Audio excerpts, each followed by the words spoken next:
ang panalo.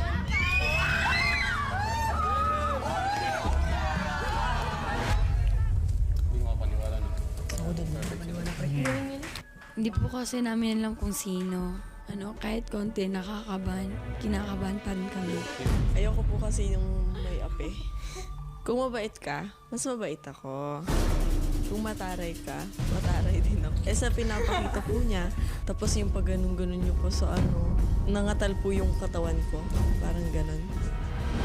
At ngayong gabi, Oras na para makilala niyo sila. Uy, Garanta na sila ng bahay, tapos sila na mag-ayos mamaya. Yan talaga nila, super competitive naman. Asar na yun, si Sheila. Akin yan. I hate team appointment. Kayo, apartment housemates, ang pipili kung sino sa kanila ang aalis. Napili po naming hindi karapat-dapat na teen housemate ay si Shay po.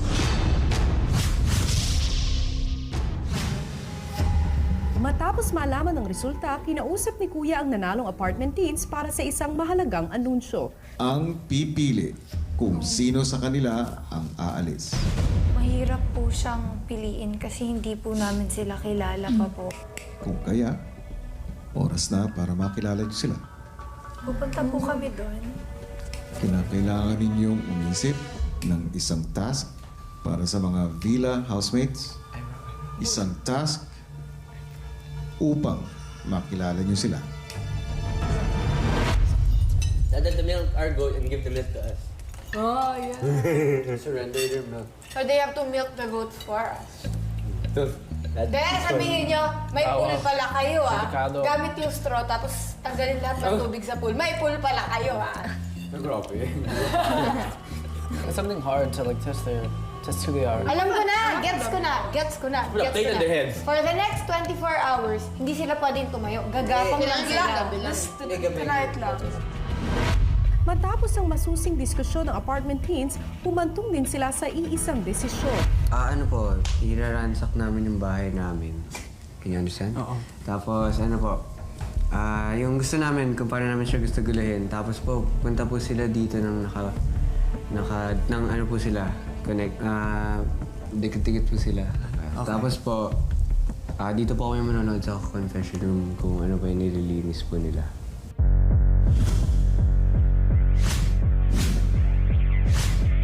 Minna? Ano daw? Let's move it. In the room. Yeah. The CR.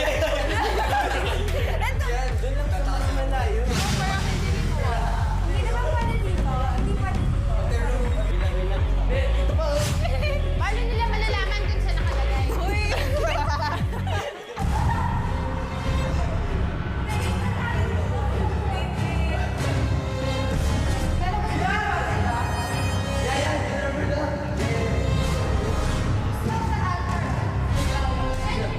Ano ang objective, Ivan? Bravery po. Kasi, I guess also to test if they're maarte.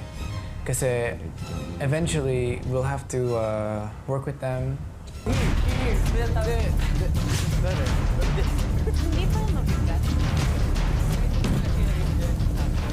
Sa pamamagitan ng task na naisip ng apartment teen housemates, mas makakapili at malalaman nila kung sino ang villa teen na hindi nakarapat-dapat maging housemate.